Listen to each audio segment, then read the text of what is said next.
За бүгдээрэнд нь өглөөний мэнд хүргэе. Яг 24 цаг болж байна. Ирэмби асуудал байна. Ард түмнийхээ эрх ашигыг яагаад нэгдүгээр тавьж болтгүй?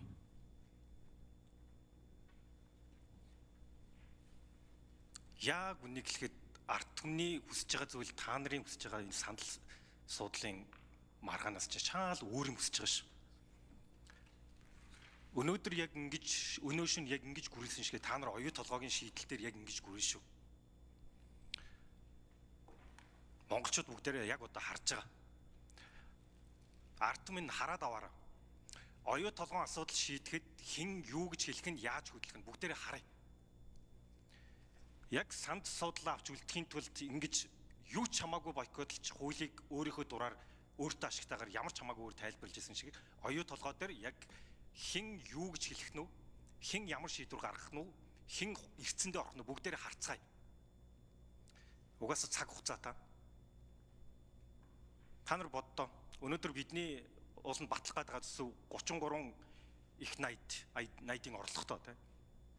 Оюу толгойн зээлийн хүүдээр бид нар энэ өнөөдрийн ярьж байгаа төсөөс 2 дахин их мөнгөний асуудал ярьж байгаа шүү дээ.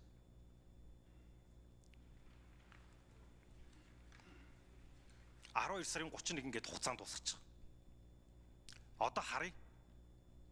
Ямар шийдэл гаргах нь. Ямар асуудал дээр яаж гүрийж болдгийг харлаа.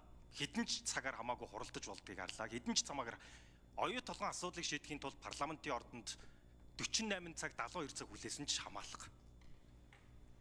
Ард түмний хүсэл зорилго бид нар ард түмний төлөөлж энд байж байгаа шүү дээ.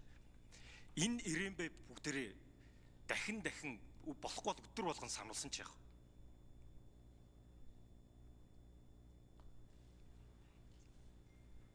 Одоо яг ямар шийдэл гарах нь харъя. Яг цаг хугацаатай уралдаж байгаа бид нар.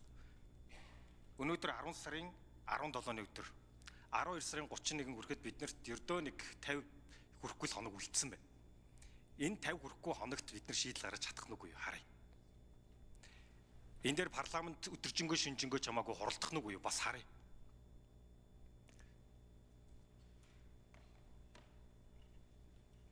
Ийм амин чухал Монгол улсын эрх ашигыг нэгдүгээр тавьсан асуудал дээр нам хамаарахгүйгээр бүгдээрээ нэгдэх ёстой байхгүй.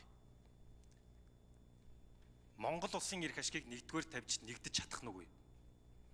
Сандал ширээний асуудлаа хоошин тавьж байгаа Монгол улсын эрх ашигыг шийдэж чадах нүггүй. Харин ард түмэн энэ дээр харж байгаа та бүхэн эцэг